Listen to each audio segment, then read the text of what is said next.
Assalamualaikum warahmatullahi wabarakatuh. Berjumpa lagi di channel saya, yaitu di Mas Puk Channel. Kali ini saya akan memberikan wawasan tentang bagaimana cara membudidayakan cacing sutra.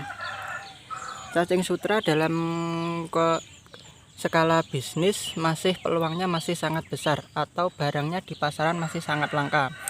Karena kebutuhan pasokan cacing sutra itu rata-rata dipenuhi dari pencarian secara alami, yaitu pencarian di sekitar Bengawan. Jadi ketika Bengawannya banjir, kemungkinan stok di pasaran itu makin tipis dan harga jualnya akan melambung tinggi. Untuk para pembudidaya masih minim sekali ya, belum ada, atau bahkan di Ngawi ini baru ada 1 orang setahu saya yang berhasil budidaya cacing sutra.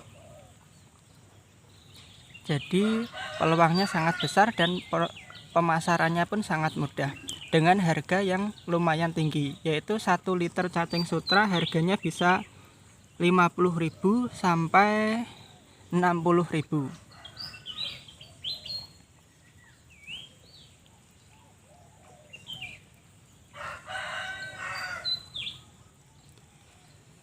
Untuk cara budidayanya yang perlu saya sampaikan, langkah pertama yang dilakukan adalah bagi teman-teman yang sudah budidaya lele, cukup mengalirkan limbah kotoran lele di lahan kosong. Jadi seperti di tempat saya ini lahan kosong ukuran 3 meter kali 10 meter perkiraan. 3 meter kali 10 meter, dan di sananya itu adalah kolam ikan lele di atasnya. Jadi limbah kotoran ikan lele itu ditampung atau dibuang di lahan kosong sampai kira-kira kotoran lele itu tertampung sekitar 20 sampai 30 cm. Seperti tempat saya ini. Ini kurang lebih kedalamannya satu lutut ya medianya.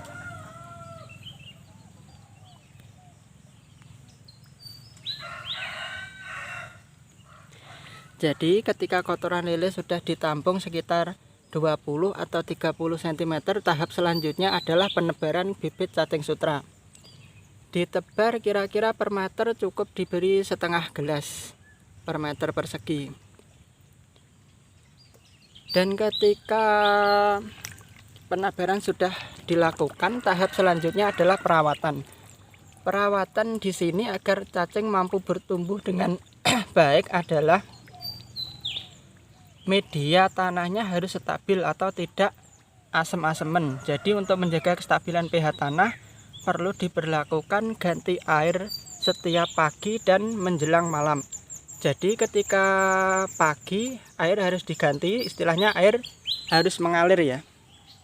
Jadi kalau teman-teman punya lahan kosong yang posisinya miring, itu sangat produktif untuk budidaya cacing sutra. Karena cacing sutra itu harus bisa buang air. Jadi posisinya lahan harus miring supaya mempermudah penggantian air. Jadi perawatannya ganti air setiap pagi dan setiap malam. Ketika air baru diganti, pasti cacingnya akan lebih fresh dan dia mau mengambang. Namun ketika tidak ada perlakuan ganti air, nantinya cacing ini akan mati. Ketika pH tanah asam, cacingnya akan mati sendiri. Jadi perawatan yang terpenting adalah ganti air setiap pagi dan menjelang malam. Untuk pemberian pakannya, cukup diberikan pakan mungkin bisa daun-daunan, atau yang paling efektif adalah ampas tahu, ampas gilingan tahu, itu paling efektif. Tapi porsinya tidak perlu banyak-banyak, karena pemberian makanan yang tidak habis itu akan merusak kondisi tanah.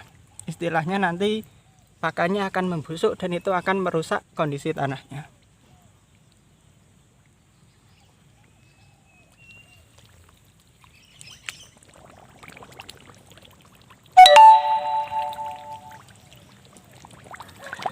Dan faktor terpenting yang perlu teman-teman pahami untuk budidaya cacing sutra itu fase tumbuhnya itu 6 bulan ya.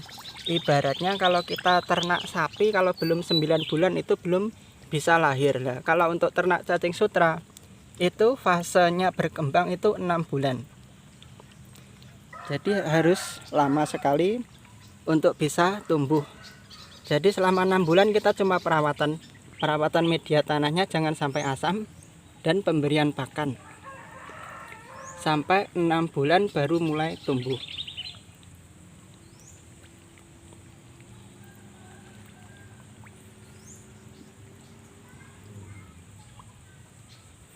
Namun untuk teman-teman yang sudah budidaya lele, kalau sudah penebaran bibit, pemberian kotoran ikan lele itu harusnya dikurangi, jangan setiap panen dibuang ke sini lagi. Harusnya mungkin 1 bulan sekali cukup.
Demikian informasi yang dapat saya sampaikan seputar budidaya cacing sutra. Semoga apa yang saya sampaikan ini bisa ditiru dan bisa bermanfaat untuk teman-teman yang menyimak video berikut. Khususnya untuk pembudidaya lele, bisnis ini sangat mudah untuk dijalankan karena medianya sudah ada, yaitu dari kotoran ikan lele. Jika ada pertanyaan yang perlu disampaikan, bisa ditanyakan di kolom komentar untuk seputar budidaya cacing sutra. Sekian, wassalamualaikum warahmatullahi wabarakatuh.